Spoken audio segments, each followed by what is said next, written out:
Do we choose to listen to it and fuel it and beat ourselves up? Or do we choose to activate ourselves differently and deploy strategies like the Triple M? So, hey guys, welcome to another episode of Freewheeling. Today, I just wanted to riff on something I experienced yesterday, which I think might be helpful to you. It's a kind of practice what you preach moment. This Christmas can be a great time of year, but it can also be a pretty lonely time of year, or isolating time of year, or the sort of time of year when you start putting stuff under the microscope, and that can be a time when we get in our own heads a little bit. So maybe you had a good year, maybe you had a tough year, maybe you're in a good space, perhaps you're not. If you're surrounded by friends and family, that's brilliant. If you're not, if you're in a different space to that, or perhaps you are, and you just got stuff going on that it's difficult to share, or things are hard for you, then I just wanted to share my experience yesterday, and this sort of thing happens from time to time, right? To us all, but yesterday I kind of got myself in a little bit of a funk. Now that doesn't happen often to me, but it does happen. And I found myself, reflecting on, I have had brilliant moments in the last 2 or 3 years, and I've had some really, really difficult moments in the last 2 or 3 years. And the last year in particular has been very, very tough. Going through a divorce. There are things come along with that are just challenging. So, I found myself kind of in a bit of a hole, for want of a better phrase, a bit of a not a dark place, but just kind of getting in a bit of a funk, and really starting to tune or turn up the volume on Trash FM, and things like doubt and guilt, and lots of emotion sort of coming in there. And so I then thought, I was kind of feeling kind of shitty, to be honest. And then I was like, dude, okay, what do you do when this sort of shit's happening? How do you, there's options here. There's always options. And so I thought, all right, so you can continue to play shit FM in your head and trash talk yourself and be in a bad place. Or how do you break out of that? And so this is, I speak about this, so it's nice that it actually does work in practice. I, first of all, recognized that this was happening and asked myself some questions like, okay, are the thoughts that are in your brain right now real? Are they facts? Or are they potentially just things you're making up that are, not true, that are bullshit, that are not thoughts in anybody else's head? And the answer was pretty obvious right away, that a lot of the trash talk, the self-indulgent bollocks that was going on in my head was just that. But that doesn't change your mood. That doesn't change the way you feel. And so what I had was a moment of self-awareness, and then just asking myself the question, okay, what's real, what's not real? And 99% of what I was thinking in my head was not real, or was unprovable. Right. So then I deployed my 3 M's approach strategy, and I thought, okay, how do you get yourself out of a funk? And that are my triple M. So the triple M's are movement, magnitude, or minimization, depending on your perspective, and mindfulness. Okay, and so for me, when I'm particularly bad, movement is my number one thing. So I'm like, okay, dude, you need to get your running shoes on, and my friend, we are going for a long one. We are running. So I ran from my home, which is right on the seafront here in Brighton, all the way out to the football stadium, the Amex Stadium, which is, I don't know, like maybe 5 miles or something like that.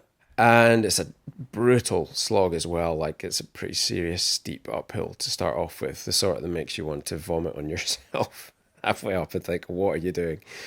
Um, and it goes uphill quite a lot, and it seems to be uphill all of the way there, which means it's downhill all the way back. Anyway, got that done, and instantly. Just the endorphins, the good things, the good chemicals were there. My funk had lifted and had gone. But then the second one is magnitude or minimization. And so I like living by the ocean because the ocean is vast and it always puts if you're having a real problem, it puts things in perspective. And also, even if you're not having a problem, it just gives you, again, it's just a different vista on life, which I find entirely reassuring and comforting that my experiences really are very insignificant in the grand scheme of the universe, and therefore can't be that big of a deal. So that magnitude thing, as I like to have that perspective of my life in comparison to the universe, and that helps to put things in a better frame.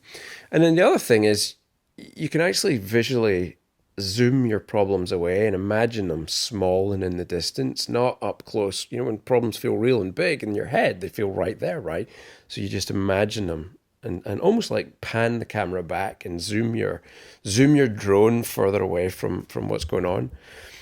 And I find that's a useful thing to do as well. And just by undertaking those two things, being near the ocean and going for a run, for me that was magic. And just reset. It was just pushing the reset button and took me out of what could have been a destructive spiral downwards, put me in a great frame of mind, and then I had a super productive day and feel bang on track today. So, you know, we can do feeling down, we can do feeling depressed, and I think we have a choice.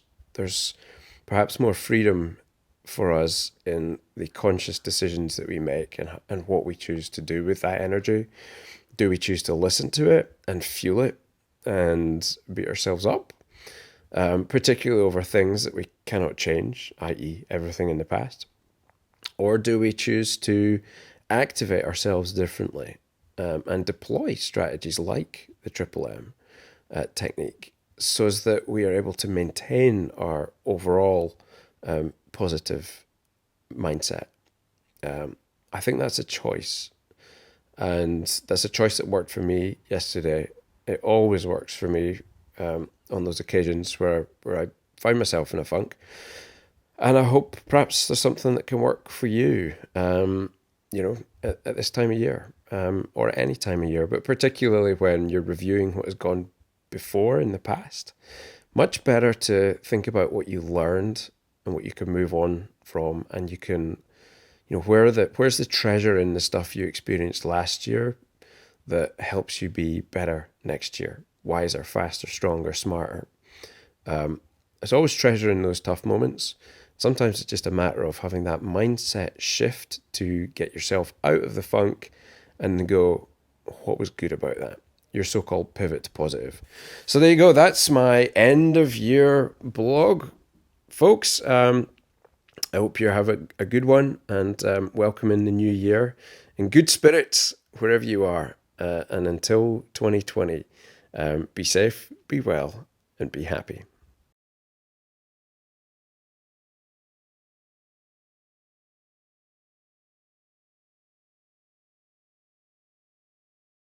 Now, if you would like your question answered, then the way to go about doing that is to record your own little video clip that you don't mind us using, because we will make you famous as well.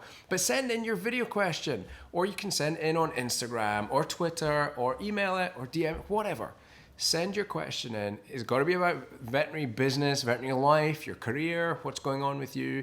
But ask a question that you think I can add some value back for you. And I would love to give you an answer on this show. And if you do send it in and we use your question, you'll receive a signed copy of So You're a Vet Now What? And my eternal gratitude and some notoriety by being on the show. So don't be shy, step up and send in your questions. Thanks for listening or watching. Be safe, be well, be happy. Dr. Dave, out.